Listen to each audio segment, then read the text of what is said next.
someone from living their fullest life?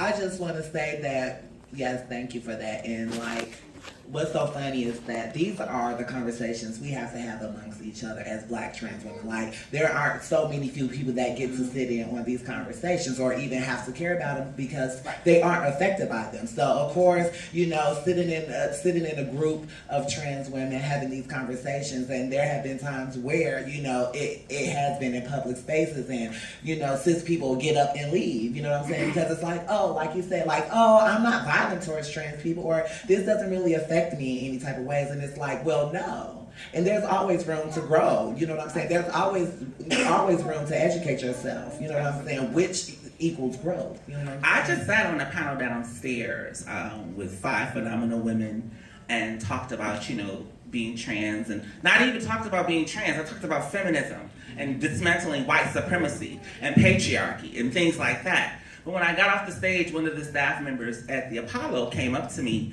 and was like, I didn't know you was trans. When you said you was trans, I was like, trans where? And I'm like looking at this heifer like, you know, this is violence, right? You know, I just got off a stage, you know, where it's, I don't know how many people are in the audience, and professing and proclaiming my truth, not knowing if someone will be waiting outside to take my life.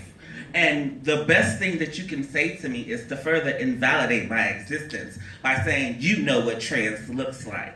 Trans doesn't have a look. The people sitting next to you can be trans. Being trans is about humanity.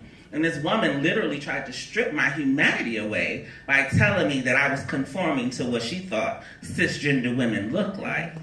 And that's so disgusting too. You know what I'm saying? And again, violent. To believe that you can,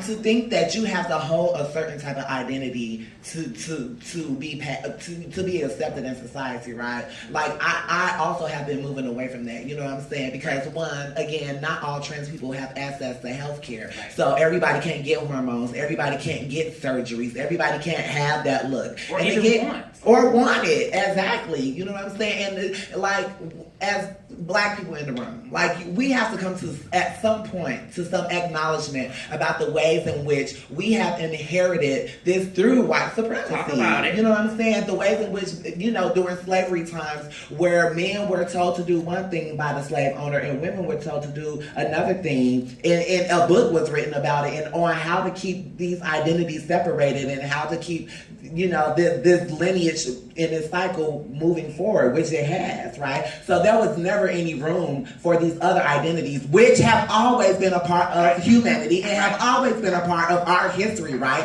Our shamans, in our African tribes were two-spirited and genderless and did not hold a male or female identity. So like for Black people to be in this day and age and still be so homophobic and queerphobic and biphobic and transphobic is disgusting and violent, because like that was a part of our history. You know what I'm saying? I tell people all the time, Christianity was never made for people. So when Black people always shun, like, you know, voodooism and spiritual arts and spiritual identities, that you actually moving away from your own roots, right?